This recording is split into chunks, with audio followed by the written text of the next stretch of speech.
Elektrėnų savivaldybės 2020 metų veiklos ataskaita, kiekvienais metais už kiekvienus metus. Jinai iš 2 ataskaitų, tai yra tarybos ir mero. Galbūt skirtingai vykdavo ir praeitais metais, įvairiais metais, ypač tai, kad po ataskaitos, po tarybos priimto sprendimo būdavo kovo 11 susitikimas su bendruomenė, su visuomenė, su rinkėjais, didelis susitikimas kultūros namuose, salėje.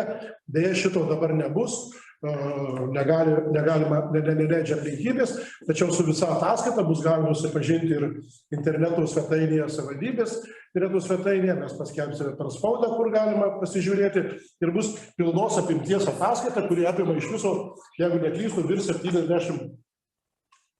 77 puslapių. Bet jūsų nenorėčiau varginti ir visą ataskaitą 77 puslapius skaityti čia, tai aš sutrumpintą, ją šiek tiek pristatysiu. Taigi, gerbiami kolegos, šiek tiek ginčų kilo ir per komitetus, kad galbūt nereikėtų jos tvirtinti, gal iš vis tik tai reikėtų pateikti, iš vis nesvarstyti, bet šiandien Lietuvos Respublikos vietos saugos įstatymos 12 straipsnio 2 punktas aiškiai sako, kad savivaldybės taryba ne rečiau kaip vieną kartą per metus reglamentų tvarka turi pateikti savivaldybės bendruomenės savivaldybės veiklos ataskaitą, kurios sudedamoji dalis yra mero ataskaita, savivaldybės veiklos ataskaita, savivaldybės tarybos vardu pateikia merui. Ir po to dar, reiškia, ten yra kitas punktas, kur reglamento tvarka. Taigi, 2020 metų balandžio 15 dienas, prie 2.50, dėl Elektrėnų savivaldybės tarybos reglamento dalinio pakeitimo, pasakyta, kad savivaldybės tarybos veiklos ir mero ataskaitos įforminimas, kaip savivaldybės veiklos ataskaitos sudedamosios dalys, ir savivaldybės tarybos sprendimu tvirtina savivaldybės veiklos ataskaitą. Taigi, vadovaujantis įstatymais ir reglamentu, tokią ataskaitą jums ir reikia. Aišku, kadangi pasikeitė per 2020 metais pasikeitė ir vietos saugos įstatymas, tikrai mums yra ką veikti, padirbėti, ir reglamento grupę artimiausiu laiku, aš manau, kad kovo mėnesį jau kviesime ir kartu diskutuosime, ką ir prašiau per komitetus pateikti pasiūlymus, kaip reikėtų tobulinti ir keisti mūsų reglamentą. Taigi, kaip žinote, mūsų savivaldybės tarybą sudaro 25 tarybos nariai, tai yra 9 liberalų sąjūdžio atstovai, 4 visuomenio rinkimų komiteto patriotų sąjūdis ir už Elektrėnų kraštą, 4 socialdemokratų partijos nariai, 3 Lietuvos valstiečių ir žaliųjų sąjungos nariai, visuomeninio rinkimų komiteto nepartiniai savivaldybės 3 nariai ir Tėvynės sąjunga Lietuvos krikščionys demokratai 2 tarybos nariai. Viso, kaip pagrindinis mūsų tarybos darbas, tai yra darbas mūsų čia, kaip ir šiandien vyksta tarybos posėdžio, tačiau aš manau, kad tai yra tik maža dalis, kuri matoma, bet vis dėlto kitas darbas dar ne tik posėdžius vyksta. Bet nepaisant visų pandemijų ir viso kito, per praeitus metus įvyko 11 savivaldybės tarybos posėdžių, 5 iš jų vyko nuotoliniu būdu. Deja, kadangi negalėjome bendrauti, vienas buvo atidėtas dėl pandemijos, tai buvo pavasario, kadangi neturėjome ir reglamento pakeitę, kad galėtų dirbti, taigi negalėjome susitikti, bet vis tiek sklandžiai vyko, aš manau, ir iš viso svarstyta buvo 305 sprendimų projektai, priimti 297 ir 8 tarybos sprendimai nepriimti. Kaip mums pavyko, nepavyko, pavyko, aišku, kad kaip teikė mums sprendimų projektus. Taigi, tam, kad mes galėtume svarstyti sprendimų projektus, jie turi būti parengti, suderinti ir paruošti. Tai iš tikrųjų didelį darbą padaro administracijos darbuotojai, aišku, prisidedant ir tarybos nariam, su savo pasiūlymais ir kitais dalykais. Taigi, sprendimų projektai buvo parengti švietimo, kultūros ir sporto skyrius parengti 75 projektus, ūkio plėtros ir investicijų skyrius 72, socialinės paramos 49, finansų ir strategijų planavimo skyrius 40 sprendimų, teisės personalo administravimo skyrius 38, architektūros kraštotvarkos skyrius 16, tarybos ir bendros sekretariatas 4, tarybos nariai 2, kontrolės ir audito taryba 1. Tai aš manau, kad mes tikrai turime kur pasistengti ir tikrai tarybos nariai galėtų daugiau sprendimų pateikti. Kita lentelė tai yra tarybos narių posėdžių lankomumo analizė. Kaip ir minėjau, tai posėdžiai yra pagrindinis mūsų darbo vieta ir darbo su taryboje, būnant tarybos nariu. vieta. Bet nepaisant to, kad kas galėjo, kas negalėjo, kartais nedalyvavo, kaip ir minėjau, pandemija ir kiti sudėtingi dalykai, bet tikrai galiu pasidžiaugti visais tarybos nariais, kurie ir nedalyvavo, jeigu tai tikrai nedalyvavo dėl pateisinamų priežasčių. Ir tie, kurie užima su sveikatos priežiūra pareigas pagrindinės, o čia tik tarybos nario, tai kaip visuomeninės pareigos, tai tikrai puikus lankomumas, puikus apie aktyvumą mes kalbėsim toliau.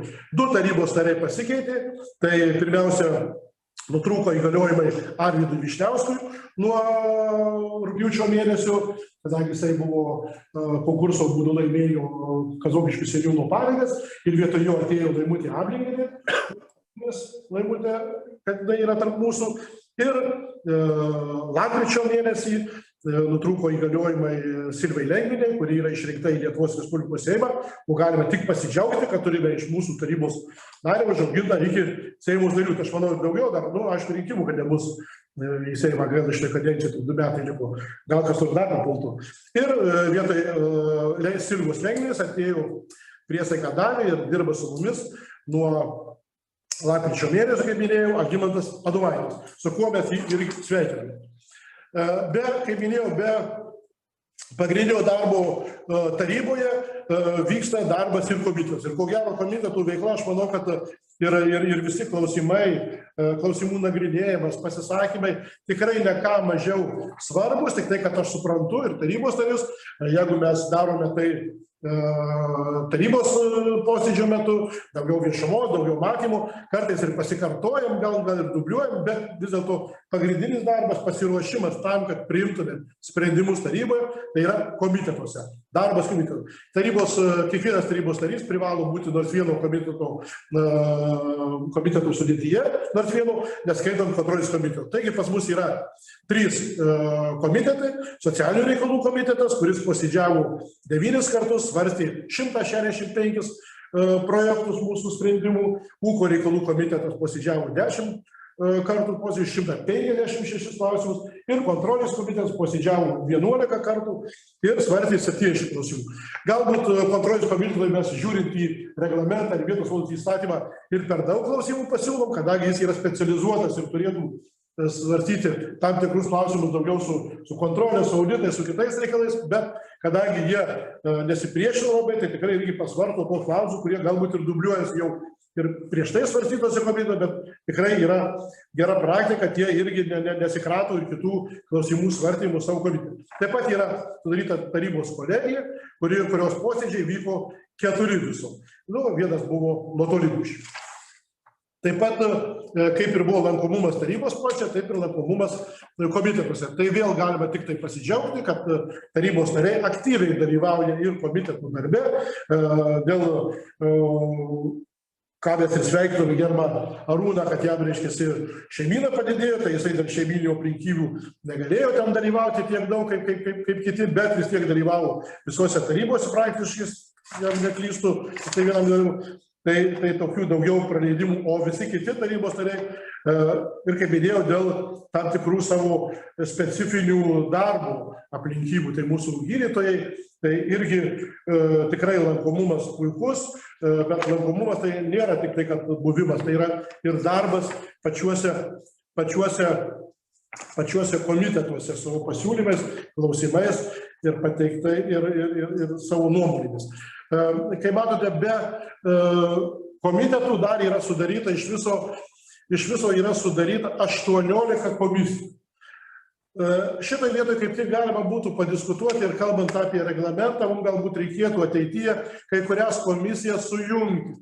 Kadangi, kaip matote, iš pateiktos informacijos, nusikaltimų prevencijos kontrolės komisija posėdžiavo 1 kartą, aplinkos apsaugos švietimo ugdymo neposėdžiavo, narkotikų kontrolės komisija posėdžiavo 1 kartą, peticijų komisija, jinai nekalta, kadangi nebuvo peticijų, irgi neposėdžiavo, tarybos veiklos reglamento komisija 2 kartus, Elektrijos savivaldybės smulkio verslo ir kaimo plėtros programos skirstymo komisija 2 kartus, socialinės paramos teikimo komisija 15 kartų. Tai reiškia, tikrai darbo buvo ir jeigu ten pažiūrės dar visoje ataskaitoje, kiek jie svarstė klausimų, tai tikrai ta komisija, kuri daugiausia dirbo kadangi daugiausia klausimų ir turiu.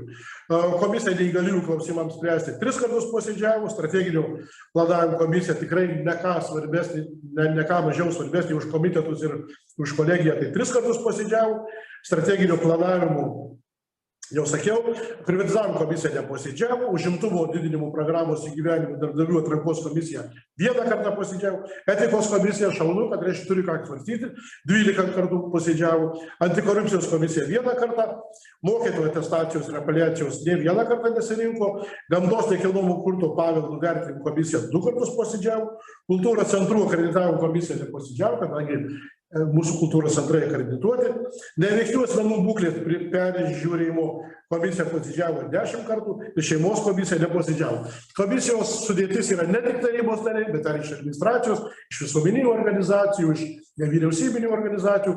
Taigi tai yra platesnis darbas, bet čia šiuose komisijose, paminėjau, kuriuose dalyvauja kai kurie tarybos nariai. Ne visi, bet praktiškai vos ne visi vienoje ir kitoje komisijoje dalyvauja.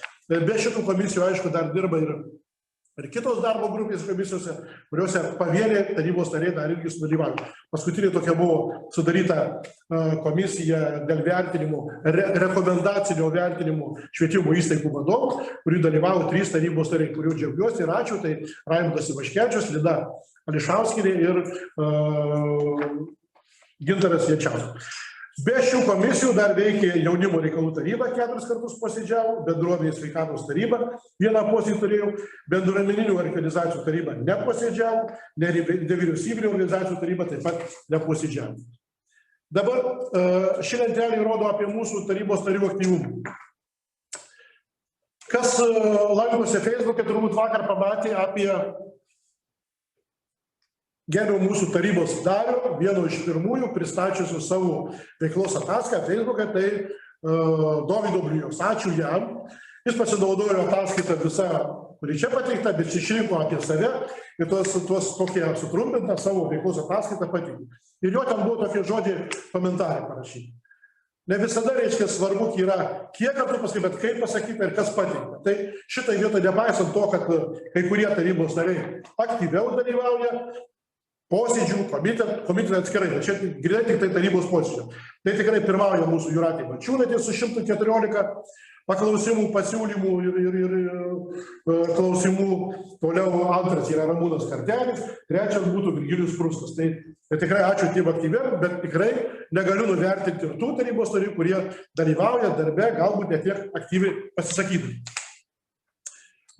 Svarbu, kaip visada, aišku, ir visiems įdomu labai yra, kaip jau čia su mūsų tais pinigais, kurio čia tarybos nariam išmokama labai didžiuliai pinigai, atseit jie čia nelabai ką veikia, o gauna didžiulius pinigus. Taip, sudėjus į vieną vietą 2, kadangi pagal 2 programas išmokama, tai už darbo laiką atliekant tarybos nario veiklą 700 000 ir tarybos nario veiklos išlaidų kompensacija 300 000.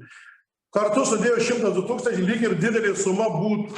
Tačiau, kada pasižiūrim pagal tarybos nario, kiekvieno asmenišką eilutę, tai dar padalinus į mėnesių, labai gerai, kada Dovydas Bliujus padalino. Ir gavosi vidurkis pas jį, aišku, yra gal šiek tiek mažiau nei kitų galbūt, bet vis tiek panašiai Dovydas Bliujus, taip, jisai šiek tiek mažiau iš kitus deklaravo ir galbūt tų išmokų gavo, bet vis tiek padalinus į mėnesį, reiškia išlaidas, kurios sumokamos už darbą su rinkėjais, už pasiruošimą posėdžiam, už dalyvavimą posėdžius ir padalinus tą veiklos išlaidų kompensaciją vienam mėnesiui, tai irgi ten tos sumos nėra jau tokios didelės. Tačiau, nežiūrint šito, mums reikės per reglamentą, svarstant reglamentą, aš ir siūlysiu geriau, kad reikėtų galbūt sakyti tų pildymo, reiškiasi, ar reikalinga tarybos nariui pildyti iki 1 mėnesį ir ten kai kurie tai, patikėkit manim, net neįskaitomi. Aš suprantu, kad yra specialistai, kurie rašo, mano raštas jau sunkiai skaitomas, kartais aš neįskaitau, bet yra tarybos narių, kurie pildo 15 eilučių, jos visos vienodos ir visai neįskaitomus. Tai sunkoka, tai gal reikėtų pasvarstyti, kad reikėtų tokią bendrą sumą nusvarstyti, priimti sprendimą, kad tiek už darbą su rinkėjais ir darbą taryboje ir komitetuose ir komisijose, o kita kompensacija už tą. Bet tikrai nereikėtų mokėti turbūt tiem tarybos nariai, kurie tą mėnesį nedalyvavo nei vienam posėdį, nei komisijų, nei komitetų, nei tarybos. Tai čia reikėtų vėl reglamentų papildomų. Ta daro panašiai ir Seimo nariams, jeigu jie nelaiko, tai trečdalį sumažino ir dar panašiai. Tai šitą vietą mes reglamentai tą klausimą turėsime. Taigi, manau, kad tikrai pagrindiniai darbai savivaldybės mūsų priimami metuose tai yra, aišku, biudžetas ir kadangi viso priimto biudžeto, ačiū, kad jūs šauniai šiandien padiskutavote ir priimėte biudžetą, aš visą dūšę už ir mano balsą dėja neįskaitys, kadangi nebuvau užsiregistravęs, bet vis tiek yra aš esu už biudžetą tą, kuris buvo pateiktas ir priimtas, ačiū, bet nepaisant to, praeitais metais buvo svarstoma ir tikrai labai aktyviai darbo grupėse, bet dirbama dėl Elektrėnų savivaldybės strategijos 2021-2027 metam. Taigi po didelių ginčų, po didelių diskusijų, ta strategija buvo lapkričio 25 priimta ir mūsų toks šūkis, kurį išrinko mūsų patys rinkėjai, kurie dalyvavo apklausoje, buvo 3 ar 4 variantai, nežinau, 3, bet buvo priimtas kryžkelė tarp 4 sostinių, kur šviesu, žalia ir saugu, čia patogu gyventi, dirbti ir ilsėti. Taigi su šito šūkiu mes gyvensime 21-27 metus, bet to gale metų, arba jau nuo antros, gale metų prasidėjo diskusija ir tikrai daug labai svarstymų buvo dėl 2021-2023 strateginio veiklos plano. Ir mes jį patvirtinam sausio mėnesį, darbas buvo atliktas 2021-2020 metais. Kalbant apie visus darbus, aišku, keletą žodžių noriu pakalbėti ir apie biudžetą. Kadangi biudžetas jau laikė šiandien. Gerai. Sutrumpinsiu. Taip, biudžetą, aišku, mes svarstome ir žinome, ir jisai susideda iš kelių dedamųjų dalių. Tai, aišku, didžioji dalis tai yra 40% yra mūsų švietimas, nes skaitant, jeigu pasižiūrėjus dar išlaidas švietimo su atlyginimais su viskuo, tai dar būtų turėtų irgi dar daugiau. Bet, kaip visada džiaugiuosi ir dabar džiaugiuosi, yra valdymo programa, savivaldybės darbo organizavimo, jinai siekia 8%, ko mes tarp visų savivaldybių esame tikrai neblogoj pozicijai. Yra savivaldybių, kurios ir 12, ir nesakysiu, kiek dar procentų dalyvau. Aišku, kurios mažos labai savivaldybė, joms ir sunku su mažais procentais. Tačiau mūsų yra tikrai gerai. Ir kitų aš jau dabar neapžvelgsiu, kadangi jūs puikiai matote. Aišku, antra programa tai yra 21%, tai yra sveikatos švarios saugios gyvens aplinkos kūrimo, ir visos kitos programos. Tai tą jūs šiandien labai daug aktyviai diskutavom. Kai matote biudžeto vykdymas, aišku, mes jau užmiršom, kad turėjome litų. Tylę pauzę padariau, ne šiaip sau. Pažiūrėkit, 306 milijonai eurų. Jeigu mes padaugintume iš 3,45, įsivaizduokim, kokią turėtume sumą litais. Mes pradėjome prieš 20 metų savivaldybės darbą, bijau sumeluoti, su kokia ten turbūt gal 15 milijonų litų gal daugiau šiek tiek. Ir su 10 milijonų skolų atėjusių iš Trakų. Tai tikrai pažanga didžiulė, aišku, ne pinigai lemia, bet pinigų kiekis, kad galim padaryti tam tikrus darbus. Savivaldybės rėmimo programos vėl nenorėčiau, reiškia, per daug smulkintis, bet viena programa, kuri tikrai ženkliai padidėjo, tai yra gydytojų kelionės išlaidų dalinis kompensavimas. Jinai sudaro ir su mumis irgi po 500 000, tai nėra tokia maža programa, netgi gydytojams atvažiuoti, ne tik gydytojai, bet ir gydymo įstaigų personalui, kuris yra būtinas, kuris negali vietoje atvažiuoja iš kitur, tai žiūrėkit, sudaro pusę tarybos visų, 25 tarybos narių visų metų išlaidų. Tai ir kitos programos, sporto rėmimo programa pati didžiausia ir kitos programos, prie kurių nenorėčiau apsistoti. Jos panašiai 3 metus, daugiau mažiau, bet panašiai. Kita skaidrė, tai tikrai galime džiaugtis mes jau, aišku, tai yra statistikai duomenys, bet 20 metų mūsų tikrai yra jau netgi porą šimtų daugiau gyventojų augimas nuo 19 metų. Aišku, tai yra atvažiuojančių pas mus gyventi, kadangi kita skaidrė bus nelabai palanki tokia skaidrė, bet čia tik tai statistiniai duomenys. Jeigu žiūrint pagal prisirašyt, pagal mūsų duomenys iš migracijų tarybų, kuriems dirba seniūnijose, tai mes praktiškai turime apie beveik 26 000 gyventojų. Daryti savo darbą. Dabar aš nežinau, arba tu jų išjungti, šitą transliaciją. Kaip man? Ar jūs norit mane išjungti kažkas, ar kaip čia sako? Nežinau, kaip čia taip aš įėjau. Jeigu norite išjungti, galite išjungti aš. Ne mane čia išjungti nori. Gerai, ačiū. Gerbi kolegai, kita skaidrė. Va čia yra įregistruotos santuokos šiek tiek mažai, ne tiek mažai, bet kadangi 20 metais buvo ta koronė ir nelabai norėjo ženytis, tai gal arba pasislėpė, jie čia apsiženė, ar laukia geresnių laikų. Kaip kalba statistika per Lietuvą, tai visi jau prisirašė į priekį šitie metam nuo vasaros ir dar į kitus metus. Tai gal ir daugiau bus ženyklų nuo tipo santuokų. Negali pasidžiaugti mirtimis, mirčių skaičiai, jos dėja auga. Aišku, dasidėjo koronos, nors koronos atveju mūsų turime tik tai 22 atvejus mirties atvejus nuo COVID-19, bet vis tiek aplamai mirčių didėja. Tai nėra geras rodiklis. Dabar dėl gimstamumo šiek tiek padidėjo, jeigu 2019 metais gimė 226, tai 20 metais 232, būtų gerai 2000, aišku. Gerai, dabar mero sprendimai, pereinam šiek tiek prie mero veiklos, gal čia tiek daug, greitai gal pralėksim. Tai kai matote, įvairių, reiškia, potvarkių įforminimai, reiškia, keičiasi, jie šiek tiek sumažėjo, komandiruočio atostogų, kadangi tas metas toks 20 metų turbūt buvo kitoks, bet jų yra vis dėlto priimama, per praeitus metus arti 400 buvo tik priimta potvarkių, o mero vardu buvo gauta 1800 įvairių dokumentų ir išsiųsta mero vardu 506 fiziniams ir juridiniams asmenims. Tai tikrai yra ką veikti ir aš manau, kad tai yra irgi pasako apie.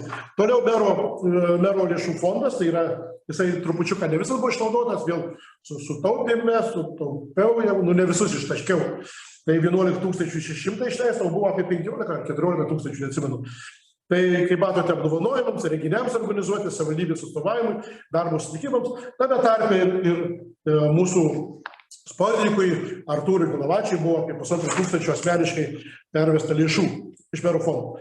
Ryšiai su visuomenė, kaip ir svarbus mūsų darbas, tai yra, kai mes pateikėm savo informaciją, tai mes tikrai savo informaciją bandom pateikti visais kanalais, tai spauda Elektrėnų kronika, Elektrėnų žinios, savivaldybių žinios, interneto svetainė Elektrėnai LT ir Facebookas Elektrėnų savivaldybės paskyra.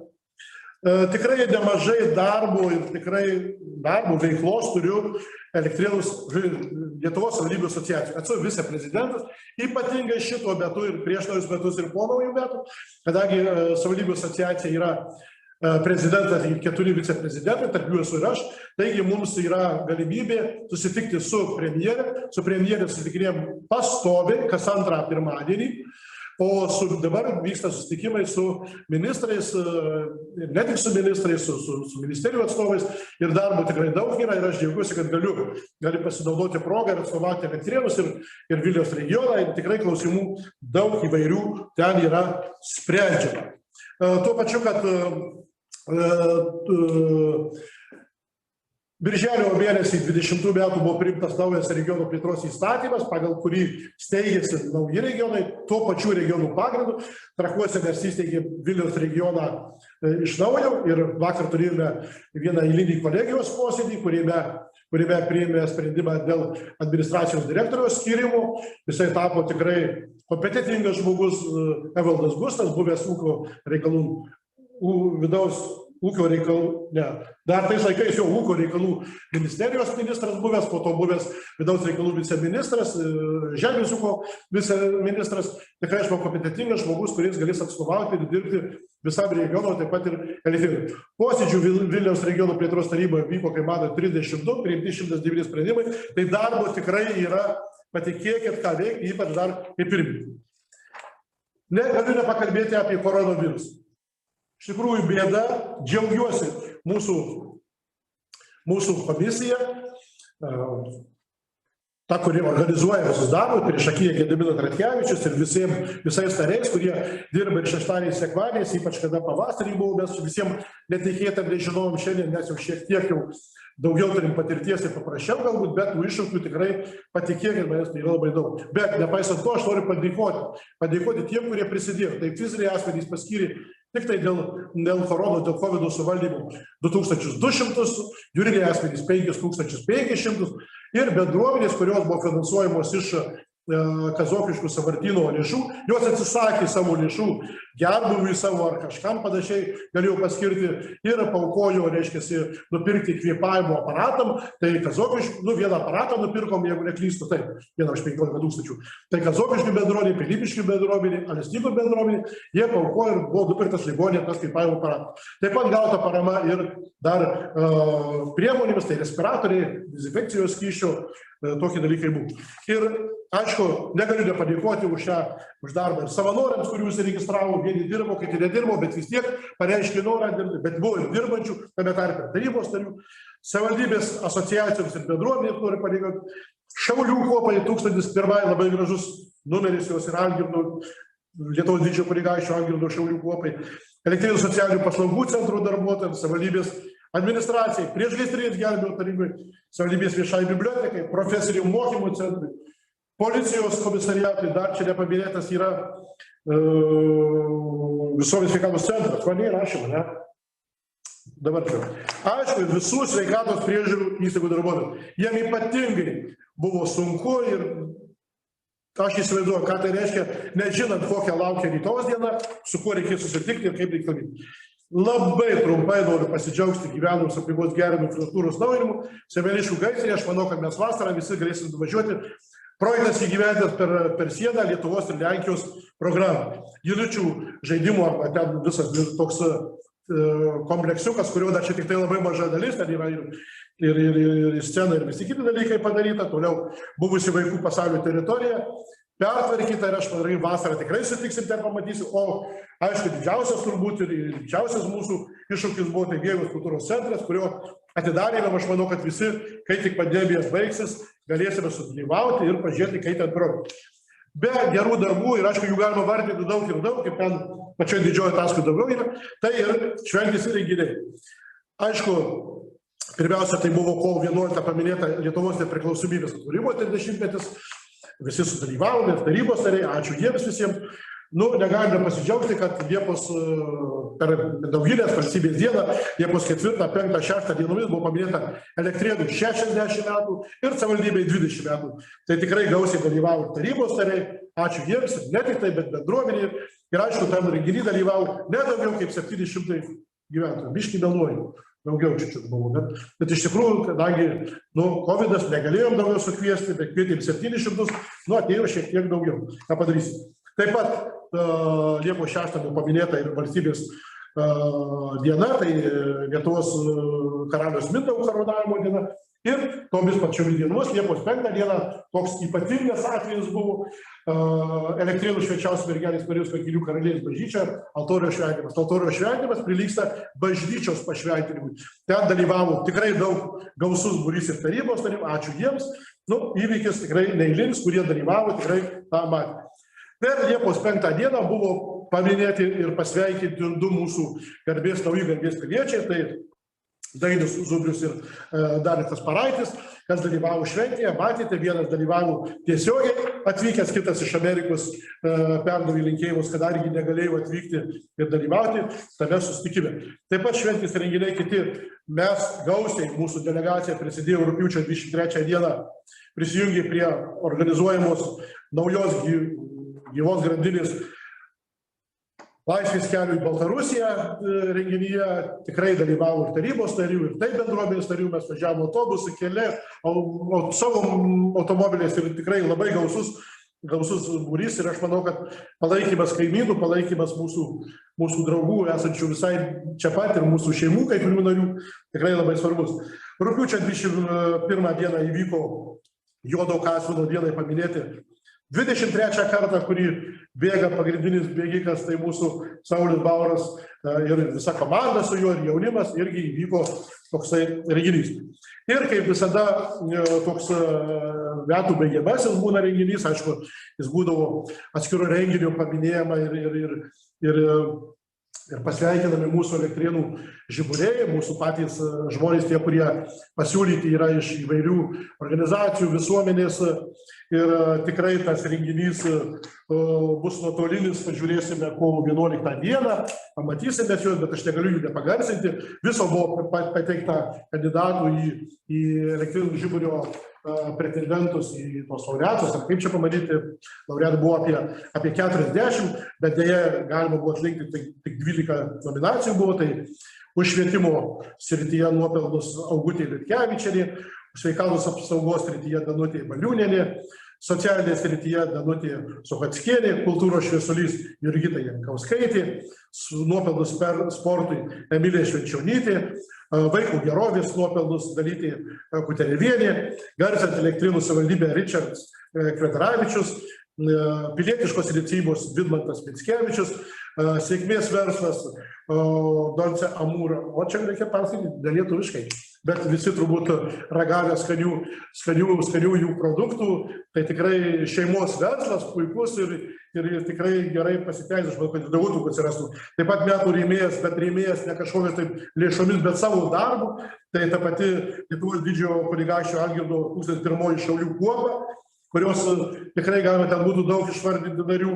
Metų bendruomenė buvo pasiūlyta ir jinai gavo elektrinio žiburio nominaciją bendruomenė aktyvistė, jinai bazuojasi daugiau vienyje, bet apima visos savivaldybės, ir gyventojų pasiūlyta nominacija metų asmenybė Kristina Vitartė, kuo galime irgi labai pasidžiaugti. Aš juos visus tuos irgi sveikinu, jūsų visų vardu. Aišku, kaip būtų, bet džiaugiamės, kad mes turėjome 100-metę ir turėjau garbės lapkričio 17 dieną pasveikinti Janę Lazauskienę su 100 metų jubilieju. Puiki moteriškė, kuri atidirbo Lietuvai, atidirbo savo šeimynai, šiandien gražiai dainuoja dainas ir malonu, kad daugiau tokių žmonių būtų. Taigi, ačiū labai Jums už suteiktą man garbę ir galimybę pateikti savivaldybės tarybos ir merų ataskaitą.